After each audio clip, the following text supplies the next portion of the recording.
Well, greetings and salutations, everybody. Welcome to the John Campea Show here on my YouTube channel. I am, of course, your host, John Campea, and it is an honor and a privilege, as it is every day, to have you guys joining me here today. Of course, this is a show where we talk about all of our favorite things in the world. Of course, movies, some television stuff spotted in here and there, a little bit of UFC just because it's my show and I can talk about whatever the fuck I want to talk about. But anyway, it's a glorious day here, and I'm so glad that you guys are joining me here to be a part of. Now, we got a whole bunch of stuff to cover today. Here's what we're going to do. I'm going to talk about a couple of items in the world of movie news. Then I'm going to go to the live topics and questions that you guys have emailed into me. Now, how do you email in a topic or a question to be on the John Campea Show? It's really quite simple. You just email me anytime at john@thejohncampeashow.com. That's john@thejohncampeashow.com. Send on in those questions. And guys, make sure you put the word topic in the subject line. Make sure you put that word topic in the subject line. That's actually quite important. And of course, as always, guys, keep those emails to 90 words or less. If they're any longer than that, I will not even read them because I wouldn't even be able to fit them on the screen even if I wanted to. And then after those questions, I'm going to go to you guys who are watching live. I do this show every day live, and for those of you watching live, I'm going to save some time at the end of the show, take some of your live comments. You'll be able to get those live questions and comments to me on Twitter by tweeting to me at John Campea. All right, guys, with all that out of the way, let's get started with item number one here. One of the biggest questions on all film fans' minds over the past year has been, oh my God, when is the Avengers Infinity War trailer going to drop? Oh my God. I mean, it's crazy watching some people lose their mind. John, I can't eat, I can't sleep until I know when the Avengers Infinity War trailer is going to drop. Well, now we know when it is. Avengers put out this little teaser today, Marvel did, I should say, put out this little teaser today announcing that tomorrow, folks, the official trailer for Avengers Infinity War, at least the first trailer, drops online. Now, what they did not tell us is, you know, what time of day we can expect this trailer to drop. We don't know what time it's going to drop. All we know is that the trailer is dropping. And of course, all around the world, sonic booms of people's heads exploding. Oh my God, the Infinity Wars trailer here's here. And it's just kind of sad how much more everybody cares about an Infinity War trailer than apparently they did about Justice League the movie. Anyway, we'll put that aside for a second. So, the Infinity War trailer's coming. The world has exploded. And you know what? They did something a little bit different. Instead of putting out a teaser trailer, like a teaser to a teaser, you guys know how I feel about those. I hate trailers to trailers. Hate those. But instead of putting out like a 10-second snippet of the trailer the day in advance, like a lot of studios do, and which Marvel has done too, they're guilty of this as well. What they did instead is like put out this kind of fan reaction conglomeration video looking back over the previous Avengers and MCU movies. And it's funny, my old assistant, Wendy Lee, was actually in one of them, and her husband, Dustin, was in that. But they put that out as a way to announce that this trailer's coming tomorrow. I actually thought that was a very clever way to announce it. I thought it was creative. I thought it was clever. And again, I was just happy it wasn't one of those damn stupid, here's a trailer to the trailer. I'm just glad it wasn't one of those. And again, the collective minds of everybody across the world went nuts, and we're going to be all tuning in tomorrow to watch this trailer drop, and everybody's really excited, as am I, obviously. So then the question people started firing at me on Twitter was, John, the trailer's coming tomorrow. What are we going to see in the trailer? I don't know. I have no idea. Like, there was this one guy on Twitter who tweeted me like 3 or 4 times, John, what are we going to see in this trailer tomorrow? Then he types it again, John, what are we going to see in this trailer tomorrow? And he types it again, John, what are we going to see in this trailer tomorrow? Like, this is just in like 15 minutes of time, right? He tweets me 3 times, what do you see tomorrow? And then he writes again, like really angry. Reminds me a lot of that, what kind of customer service is this thing I got before? And it's like, you don't have to be effing rude. I just asked you a simple question. What's going to be in the trailer tomorrow? And I'm like, what the fuck? Like, how am I supposed to know what's going to be there? I have not seen the trailer that's dropping tomorrow, but we can speculate. So let's have some fun and speculate about what we're going to see in this trailer tomorrow. I think we're going to see some overtones of the Age of Ultron trailer. Not that we're going to see things from Age of Ultron, but I mean, you know how in Age of Ultron, in those whole No Strings on Me stuff, like some very dark imagery, like the broken Captain America shield, like the hammer laying on the ground, like some broken dark imagery. I think we're going to see a little bit of that.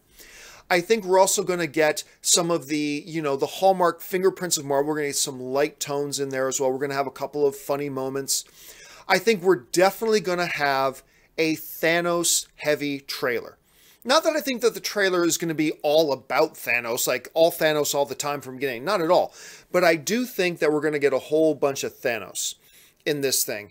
And we're going to see, you know, some very blurry, fast cut glimpses at some battle sequences without really knowing what's going on. And either Steve Rogers or Tony Stark, we're going to hear their voiceover talking that's basically going to explain, here's the setup. This is what the movie is. This is what the movie's about. And then we're going to get a glimpse of that.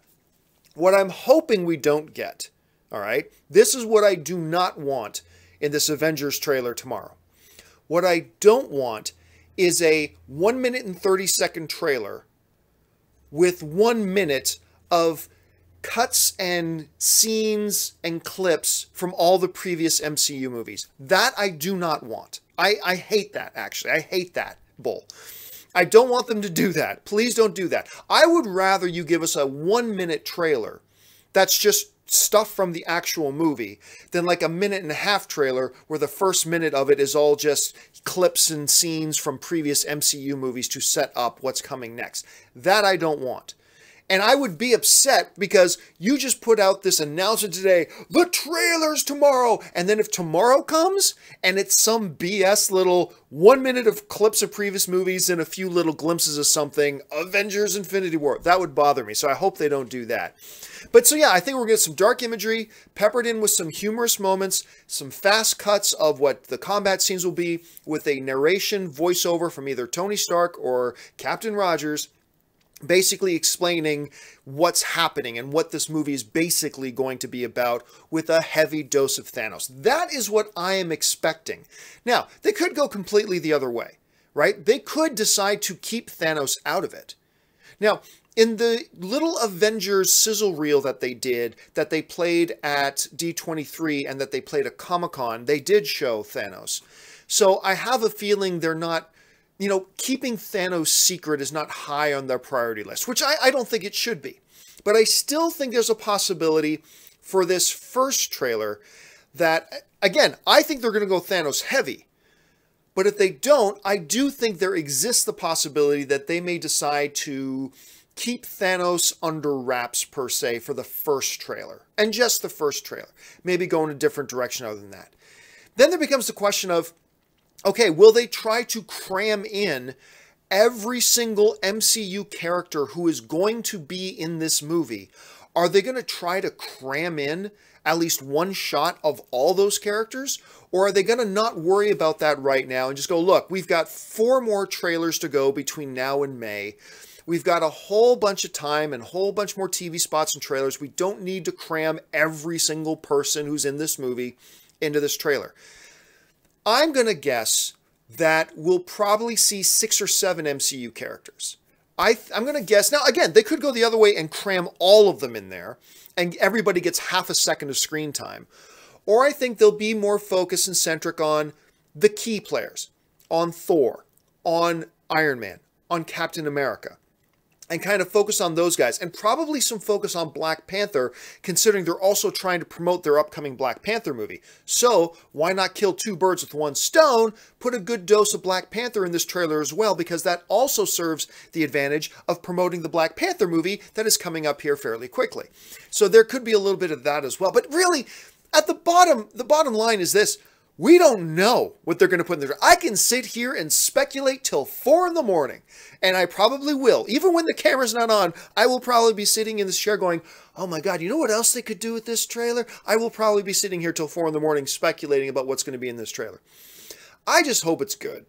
You know, I want a good trailer to justify the excitement that we have. Because, you know, regardless of what you think about the DC Marvel thing and wherever you fall on that, one thing you got to admit, DC kicks ass at their trailers, man. DC knows how to cut a sweet-ass trailer. And Marvel has put out some magnificent trailers, too. I'm not saying they don't. Of course they do. Absolutely they do. I'm just saying, like, man, if Justice League... And I like Justice League. A lot of people didn't. Totally fine. But if Justice League can put out like trailers on the scale that they put their trailers out, I really hope that Marvel will do the same with this first Avengers Infinity War trailer. This is a trailer people have been waiting for a long time. You know, people have been buzzing about wanting this trailer since D23, since Comic-Con, when they showed those sizzle reel to those audiences. This is a lot of big buildup. And now they've done this big announcement today about the trailer comes tomorrow. I hope they don't shortchange us with a 30-second, truly a teaser instead of a trailer. You've promised a trailer, give us a trailer. And I'm excited. I know you guys are excited. I'm, speculating here about what we might see. I'm sure you guys got some theories about what we might see. Jump into the comment section. Leave your thoughts about, are you expecting a full-out trailer? Are you expecting something shorter? Do you think they'll go all material from the movie, or do you think they'll intercut material with the movie with clips from previous films? Do you think we'll get a lot of Thanos? Do you think we'll get no Thanos? Jump into the comment section. Let me know what you guys think about that. And I'm sure when we get to the Twitter part of the show, I'm sure you guys are going to have a lot of questions you're going to want to talk about and bring up, talking about the Twitter part of the show as well. So I'm sure we're going to be talking more about Avengers Infinity War in this show near the end. All right. Let's move on now to the next question, or the next topic, I should say. Speaking of new trailers, the early word that was out last night and even early this morning was that Avengers Infinity War was going to have their trailer drop on Thursday, and Jurassic World Fallen Kingdom was going to have their trailer drop on Thursday as well.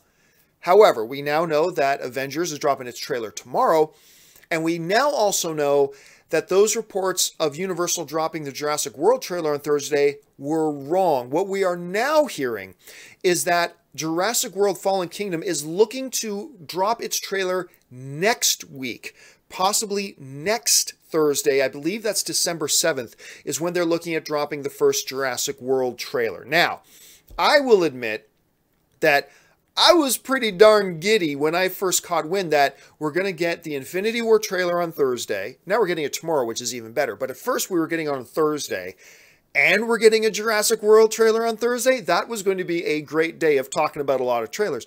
But instead, what they've decided to do is they are having some separation, which is probably a good idea. Let everybody see the Infinity War trailer and gush and ooh and awe about it for a couple of days, and then next week drop the Jurassic World trailer. This seems to me like it makes a lot of sense. I'm excited for it. Look, I didn't fall out of my chair, love Jurassic World. I like Jurassic World. I had fun with it. I think a lot of people did. But I also think there weren't a whole ton of people that absolutely loved it. You know what I mean? It's generally a liked movie, but not generally a loved movie. Still, all that being said, I'm pretty excited about the second one. From what I'm hearing that they're doing with it, and I ate up that little clip they put out a few days ago of Chris Pratt petting the baby dinosaur. It's like, oh, okay, that's cute. I get it. It's cute. All right. So I'm kind of excited for it. I'm looking forward to seeing it. Let me know, guys. Like, I know we're all talking about the Avengers trailer right now, but come on, you got to have a little place in your heart left over for some Jurassic World, right? Let me know what you guys think. Are you guys anticipating that or not? Let me know. All right, guys, with that stuff out of the way, let's get on now to the most important part of the show, which is the topics and opinions and questions that you guys have sent in to me. And we're going to get started with this one. This first question comes to us from Kristina B, who writes, "Hey, John, brand new fan." Oh, thank you so much, Kristina. Love what you're doing.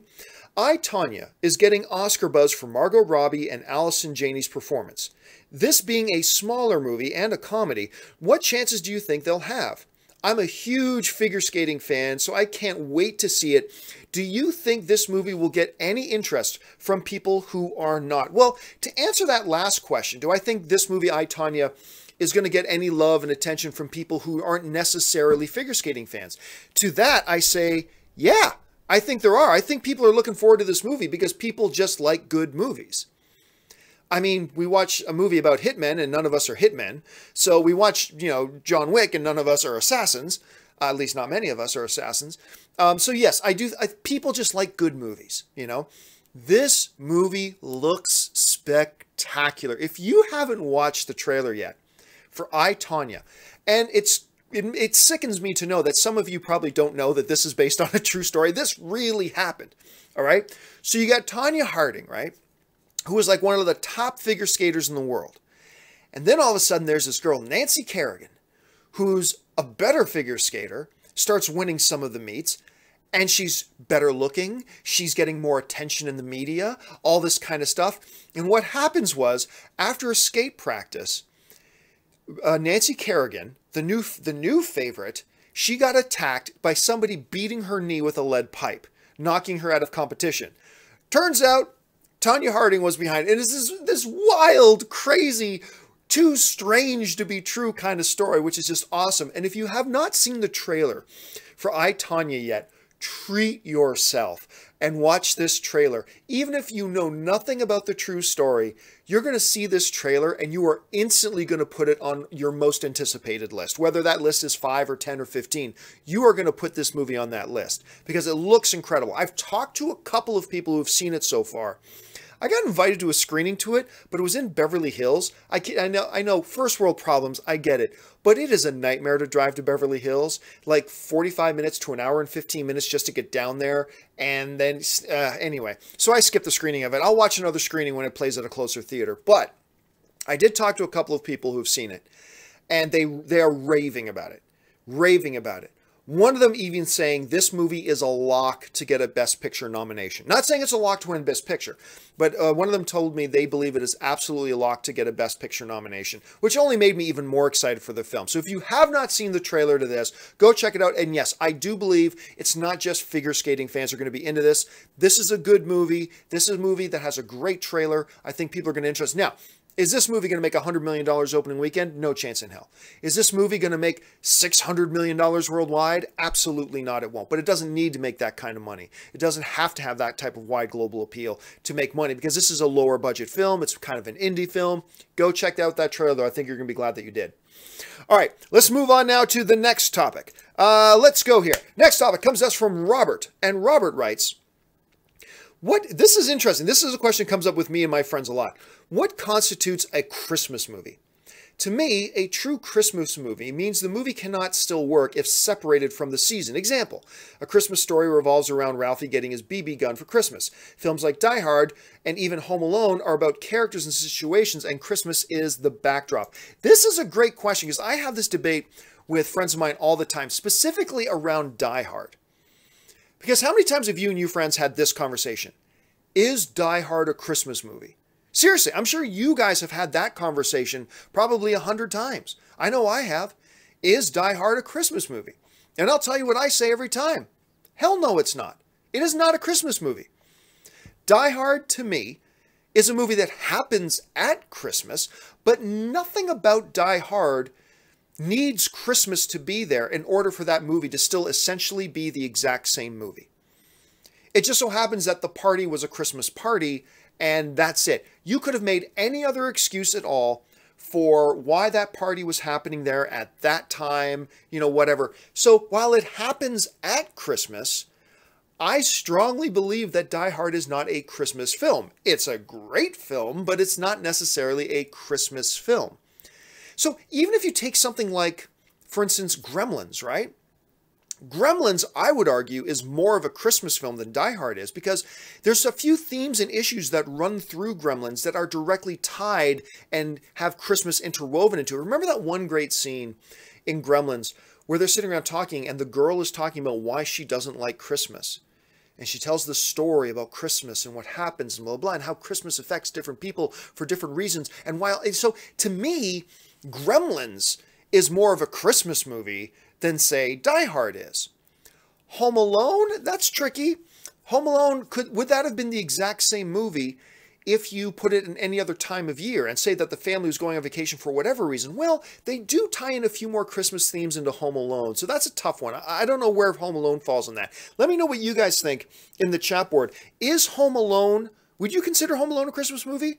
I don't have a strong opinion, yes or no. I'm feeling a little conflicted on that. See, then you get into movies that are clearly Christmas movies, right? Like It's a Wonderful Life. Clearly a Christmas movie. And then you have your, overly obvious ones. Rudolph the Red-Nosed Reindeer clearly is a Christmas movie. But then you get those ones that are in between, like Gremlins, like Home Alone, things like that. But I agree with you. I believe for a movie to be considered a Christmas movie is not just any movie that just so happens to take place at Christmas time, but rather Christmas itself is a pivotal thing in the movie.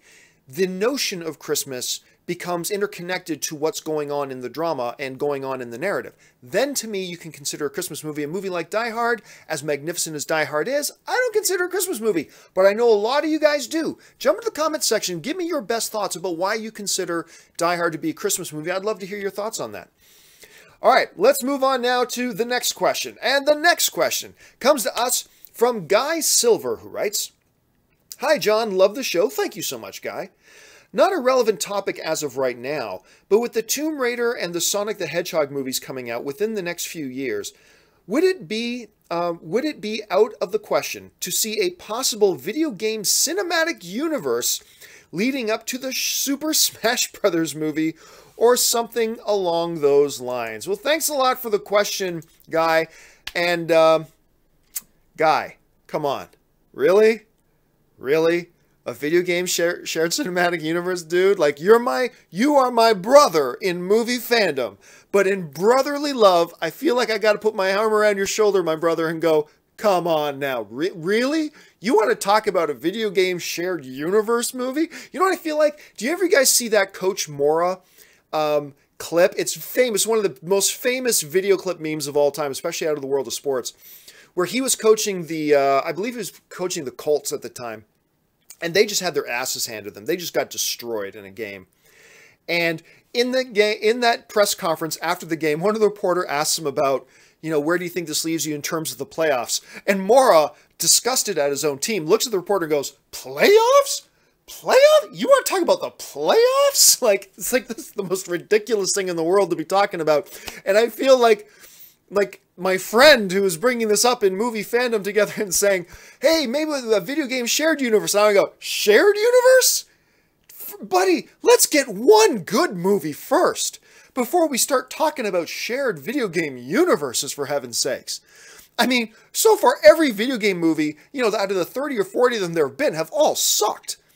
I mean, some have sucked so much that they're awesome, like Mortal Kombat. I will watch Mortal Kombat every day for the rest of my life and die happy. But it's not a good movie, but it's awesome in its terribleness. Like Tomb Raider, the first Tomb Raider with Angelina Jolie, that was okay. That was the closest to be a good one, but everything else has sucked. Everything else has sucked. And we want to start talking about shared video game universes? So come on, bring it in for a hug. I'll give you a hug. We'll hug it out. But the notion of any kind of a shared video game universe at this point, when we have yet to have, let alone three, we've yet to have one truly good video game adaptation movie. We've yet to have one. And like I talked about on the show the other day, Wreck-It Ralph is not a video game movie, okay? This Jumanji thing is not a video game movie. They are not based on pre-existing video games. Those aren't video game movies. We're talking about movies based on pre-existing property, and not one of them has come out and been a truly good film. Let's get 3 or 4 of those under our belt first before we start fantasizing, pontificating about the possibility of having some kind of a shared video game universe, because as of right now, it's just a whole lot of what? It's just a whole lot of, like, I feel like Negan, I say, "What you talking about, Rick?" Like, that's what I feel like saying. But anyway, yeah, it seems to be a ludicrous idea at this point, but who knows? 5 years can pass, 6 years can pass. Maybe video game movies start to get on a bit of a roll. And we get 2 or 3 good ones in a row. And maybe then we can start fantasizing about a shared cinematic universe for video game movies. But at this point, it's just a non-starter, man. Just a non-starter. All right, let's move on to the next question. And the next question today comes to us from Marion Lindsay, who writes, "Why are there no Academy Awards for Best Stunt Actors in movies? Stunt people literally put their lives on the line for movies, as tragically seen in Deadpool 2. Well, also, speaking of Walking Dead, remember a little bit earlier this year, a stunt person on Walking Dead died as well. Is it because actors are shy to let people know stunt actors are involved? But we all know they are. Surely it is time they are recognized with an award. Hair and makeup get one." Well, thanks a lot for the question. And this is something that has come up on all the various shows I've done over the years. At some point, eventually the question gets raised. Why don't we have an Academy Award specifically for stunt performers? And that's been a big question. And I've had my thoughts on that as well. And I had a really interesting conversation with somebody in the movie business. And this kind of topic came up. And they brought up an interesting point. And that is this. You brought up hair and makeup, for instance. When you're talking about hair and makeup, Any Academy voter can sit down, watch the movie, and specifically see what the hair and makeup job they did in that movie. They can see it. They can look at it. They can judge it. When you're talking about best score, any Academy voter can sit down and listen to the movie, and they can form an opinion as to what they thought was the best score. When you're talking about best visual effects, any Academy Award voter can sit down, watch the movie, and see the visual effects work that is being done in the movie. And that goes on whether you're talking about editing, whether you're talking about directing, whether you're talking about costume design, whether you're talking about screenplay, whether you're talking about this, that, or the other thing. It always comes down to that an Academy voter can sit down and watch the movie and clearly see what has been done. The thing my friend brought up to me was, and I'm paraphrasing here, was how do you know, what criteria do you judge a stunt performer Oscar on? What's the criteria? What makes, first of all, what makes what that person did as a stunt better than what that person did as a stunt? On top of that, the thing about the magic of the movies is you can watch, you have no idea what even stunts are being done half the time. I mean, unless it's a Jackie Chan movie and you know it, that's Jackie Chan actually leaping from that building to that building. That's one thing. But in an era that like we're in today, what is the criteria? The Academy voters aren't there on the sets of the movies to actually watch the stunt work being done. So they don't know, who does what and what. It's really, really difficult. So the question becomes, how would you even have such an award? Like, I'm with you. Do stunt people deserve an award? Absolutely, I'm with you on that. However, you can't just go by, do they deserve one? Yes. Well, then you got to answer the question, well, how do you do it? What's the criteria? How do you judge it? Because remember, every Academy Award is voted on by the entire Academy. They get nominated, the nominees get put in place by people specific to that discipline. So actors nominate actors, directors nominate directors, musicians nominate the music, all that kind of stuff. But then once the nominees are done, the entire Academy needs to vote on it. With every other category, a voter in the Academy can just look at the movie and kind of figure out what it is that's been done. How do you do that with stunts? You can't. There's no true way to do that. And if there's no true way to do it, can you make it a category? And it's difficult. Look, I am all for like the Academy putting together a committee to really explore this issue and try to figure out a way, because stunt people have a long, storied, important place in Hollywood history and their place in the movies. Do they deserve to have a category at the Academy Awards? Absolutely. But you can't just say that and then just snap your fingers and make it happen. You got to figure out, how do you do that? How do you do that? And I don't have the answers for that. But I would be all for the Academy putting together, like I said, like an exploratory committee to take a year or two to really try to figure out, how can we make this happen? How can we create a category for these stunt workers who are so important to the movie business and have been since the beginning of the movies? And is there a practical way we can make this work? And if there's not, there's not. Okay, if there's no way to do it, fine. I would at least like to see the Academy put together that committee and show that they put in an effort to try to find a way to make that happen. Because I admit it seems really difficult to do it. So let's just have to wait and see. If you guys got some ideas, jump into the comment section. I'd love to hear your thoughts on that. This would be a wonderful problem to solve. All right, we move on now to the final email question of the day. And then, of course, we'll be going to the live questions coming to me from you guys. And the final email question today comes to us from Jason D. And Jason D writes, "Hey, John, big fan from London, UK. Thank you so much. Joe Manganiello's recent pick of him as Deathstroke has ruined the surprise of one of the Justice League end credit scenes for me, as I had not seen the film yet. Considering Warner Brothers' recent troubles, shouldn't they have stopped this or asked Joe to wait at least a month before putting this out? Feels like another mistake from their marketing department." All right, thanks a lot for the question, Jason. And for those of you who don't know what he's talking about, the other day on his Twitter and social media, Joe Manganiello tweeted out and put out this picture, which was a big surprise in the film in one of the end credits of Justice League. And he just straight up, when the movie's just starting its second weekend, put out this picture to the world to give it away. They spoiled the surprise. That was a surprise. They spoiled it for something that's in the end credits scene. Okay. No doubt, they spoiled it. Yep, that's not up for debate. That's not a question. It's not, did they spoil it? Yeah, they spoiled it. They completely just gave away one of the big end credit scenes and the reveal of Joe as Deathstroke. Not that that's ever going to happen in a movie at this point. But the real question, though, becomes not did they spoil it, because yes, they spoiled it. But the question is, does it matter?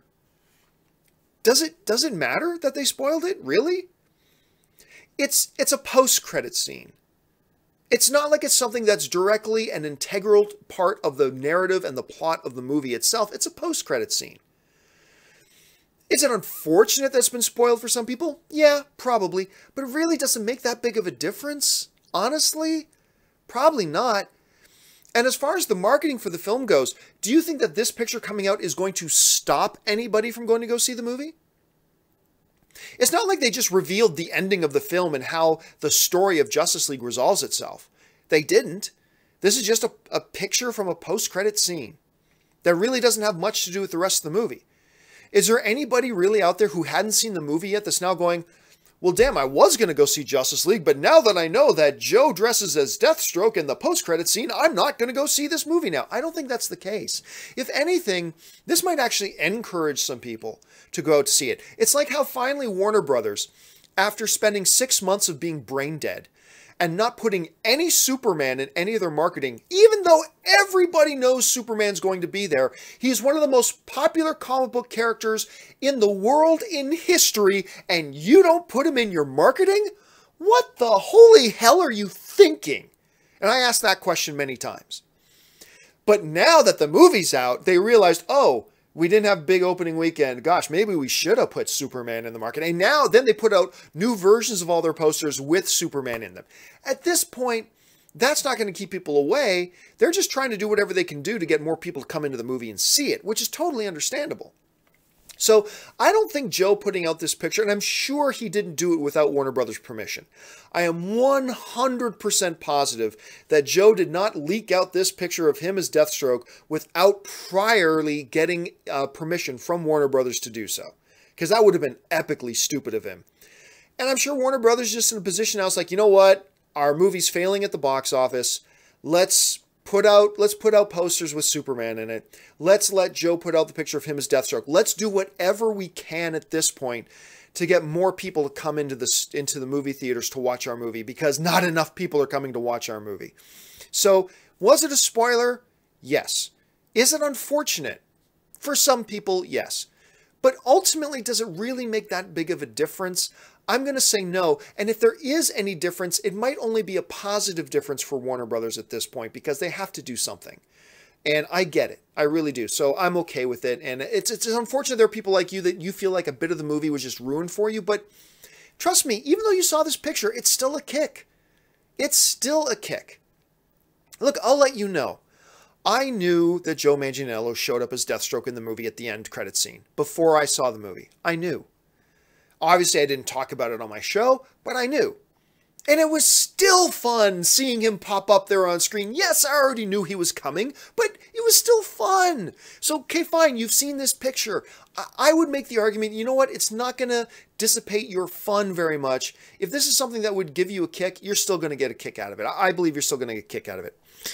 Okay, guys, that will do it for all the email-in questions today. We're going to get ready now to take your live questions. Once again, if you're watching live right now, you got a comment, a thought, an opinion, a question you want us to talk about right now, tweet them into me right now. Just make sure you start your tweet with @JohnCampea and tweet it on in. I will take as many as I can, and maybe you will see your tweet on the bottom of this screen. Now, before we get to that, though, it is that time of day for my obligatory 1-minute commercial break where I do my shameless plug of the only thing that keeps my entire YouTube channel alive, which is my Patreon supporters. We'll be back in just 1 minute after this special plug.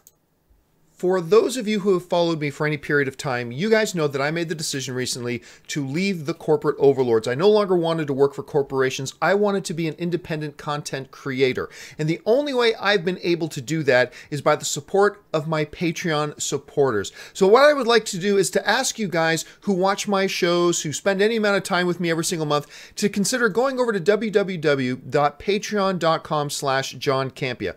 There you'll get all the information about what exactly does it mean to be a Patreon supporter of mine? What does being a Patreon supporter do for helping to make sure that shows like this one and all the other shows I do here on my channel can actually be produced? And on top of that, what benefits are there to being a Patreon supporter? And maybe if you guys can check that out, if you decide you want to be one of my Patreon supporters, that would be awesome. And if you don't, that's perfectly fine too. I'm just happy that you guys have decided to be here today and be a fellow movie fan and join us in the conversation. So go and check out the website, see if you want to become a Patreon supporter. And now let's get back.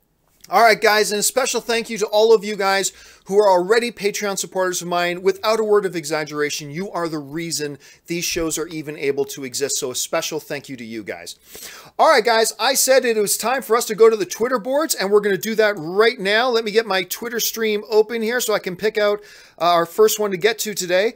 And the first tweet in today we're going to see comes to us from A. Clay 19 writes, John, what movies from this year have you missed but still want to see? I don't think any, to be honest with you. I think just about everything I wanted to see, I have had a chance to see.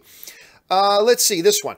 Double H18 says, John, did you see the leaked Infinity War clips? No, I heard about them.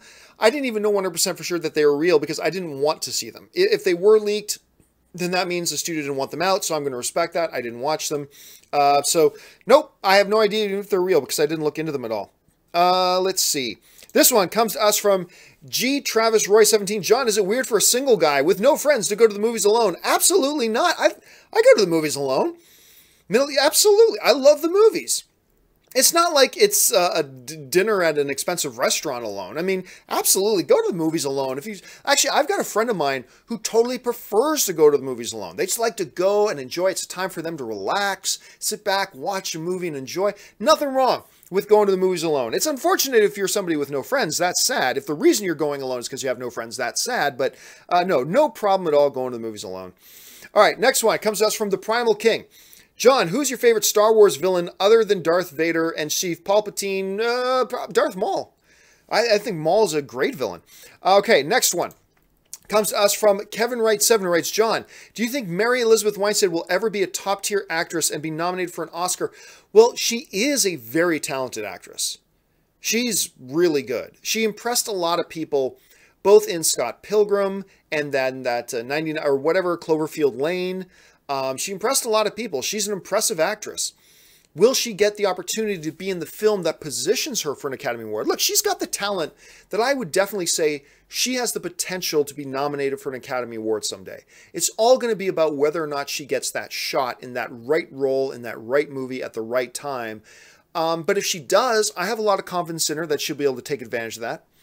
Let's see. This one comes to us from EJ the Badass 24 writes, John, what time does Star Wars Talk Tuesday start today? Star Wars Talk Tuesday, I mentioned this in the chat board a little bit earlier. Today goes at 3 p.m. Pacific Standard Time. That's 6 p.m. on the East Coast. That's what time Star Wars Talk Tuesday goes today. All right, let's see what else we got here. This one comes to us from TFA Sucks writes, John, disappointing that the tone switch between even Batman along and we didn't see the real Batman, just a Marvel version. I don't think it was a Marvel version at all. I think what it was, because look, I prefer Ben Affleck's Batman in Batman vs. Superman to the Batman we got in Justice League. I like Justice League, but one of the things I vastly prefer the Batman we got in Batman vs. Superman than the total turnabout face that we got from him in Justice League.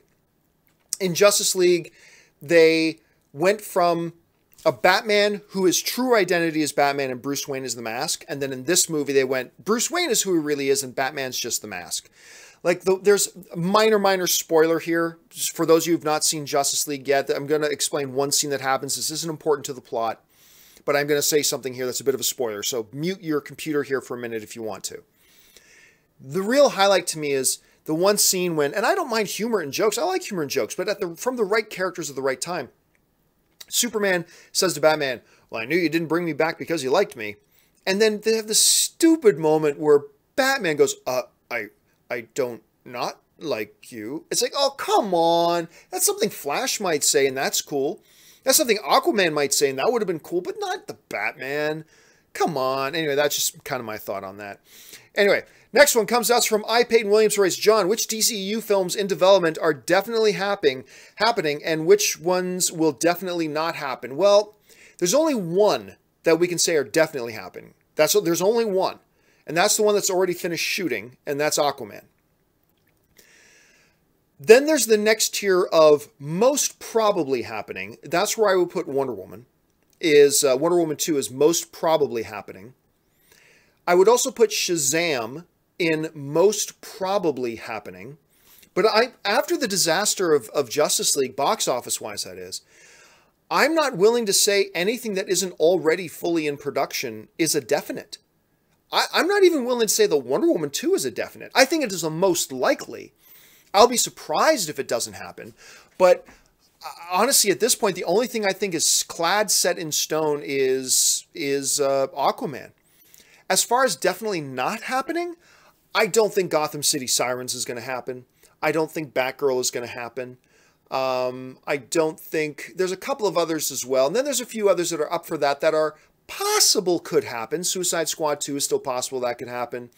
There's a few other things. The Joker and Harley Quinn movie that they've been talking about, that's possible. It could happen. But I would say the definite one is Aquaman, and most probably is Wonder Woman 2 and Shazam. Everything else is really anybody's guess and is up for debate. Let's see. This one comes to us from, where did it go? There it is. Nick RH1314 writes, John, don't you think a cheap Deathstroke movie like John Wick will make WB a lot of money? No, I don't. I don't think... Look, you can never take anything for granted. John Wick was magic. And everybody who's not a filmmaker just goes, oh, well, just do that. That's easy. Just make another John Wick. John Wick was magic, what they were able to pull off there. Just thinking, oh, all you have to do is just have a lot of violence. No. There was something really special about the John Wick films. And that's not easy to capture, or else everybody would be doing it. And so to just go, oh, just make Deathstroke and make it low budget, and everybody will go see it, and it'll make lots of money. No, that's not the case. That's definitely not the case. It's possible, sure, but it's not this automatic formula that some people seem to think it is. Let's see. This one. Easy Boy 6, John Campea, Justice League action series thoughts. If it's the cartoon, I don't watch it. Next one. Brick Age Studios writes, John, when do you think we'll see a Han Solo movie trailer? I get asked this question like every single day. Who knows? It's certainly possible that we could see one come Star Wars The Force Awakens. It's certainly possible that we could see one shortly in the new year. If I had to put my money on it right now, I would say sometime in the new year. And hey, look at that. Somebody put in a super chat. And I'll see if I can actually get it to come up. And Chu Shang put in the super chat for time. Thank you so much. I appreciate that very much. I don't see a comment put with it, but thank you so much for putting that in. I really appreciate that. Okay, let's go on now to the next tweet. And the next tweet comes to us from Juderben writes, John Campea, could James McAvoy win an Oscar for his performance in Split? Nope, he won't even get nominated. It was very, very good, but he's not even going to get nominated for that. Let's see this one.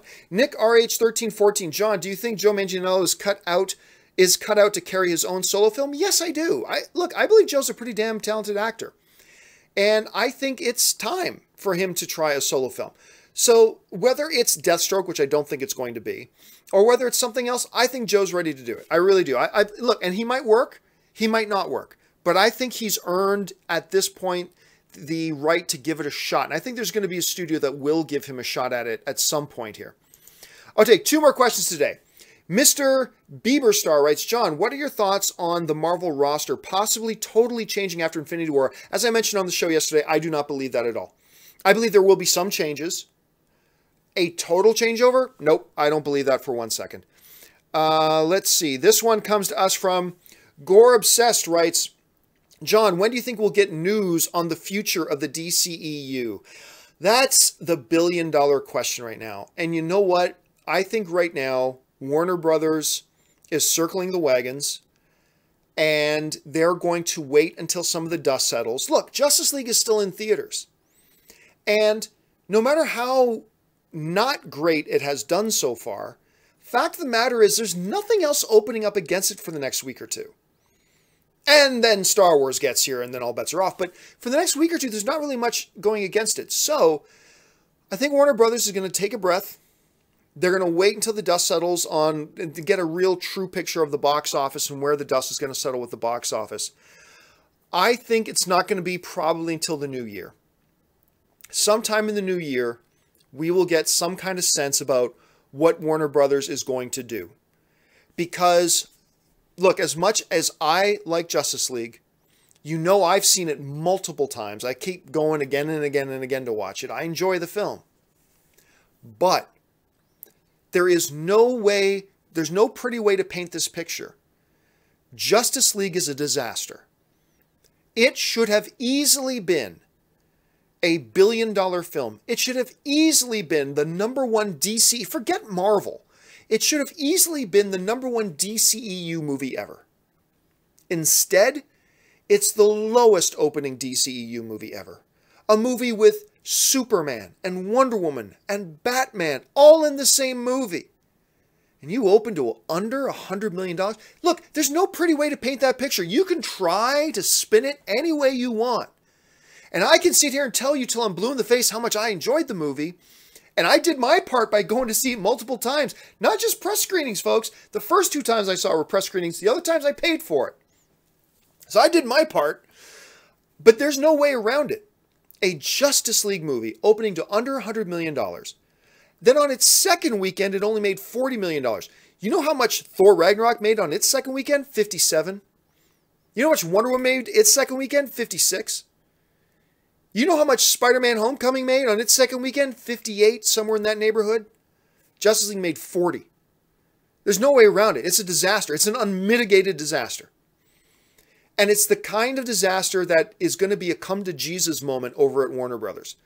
Warner Brothers is going to have several come-to-Jesus moments over there at their studios where they got to figure out what the hell they're going to do. Because this is the type of a disaster that you can't just ignore it. What they cannot do is just go, okay, it didn't work, whatever. Just keep going ahead. Just stick to the plan. Just keep moving ahead. No, you can't. Something's got to change. I'm not saying everything's got to change. Not at all.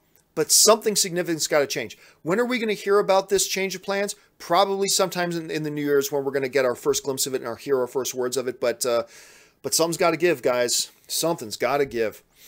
All right, guys, that will do it for today's installment of the John Campea Show. Thank you so much for joining me. Listen, don't forget, we have crossed the 100,000 subscriber mark. Special thanks to all you guys who are my subscribers. Amazing. I can't believe it. But a lot of you guys still aren't. So click on that subscribe button. Become a subscriber to my YouTube channel. Make sure you click the thumbs up on this video. Jump in the comment section. Leave your thoughts. Remember, be good to one another. We're all film fans together, even though we have radically different ideas and radically different opinions. Engage in some good debate, but remember, treat each other like we're all on the same team, because ultimately we are. We're all film fans together. And make sure you follow me on social media, guys, simply on Facebook and on Twitter, just at John Campea. Remember, Star Wars Talk Tuesday airs live at 3 p.m. Pacific Standard Time. That's 6 p.m. Eastern Standard Time. Today, right here back on my YouTube channel, just all Star Wars talk for 30 to 45 minutes. Make sure you come back and join me for that. All right, guys, that'll do it for me. My name is John Campea. Thanks for joining me, and until next time, bye-bye.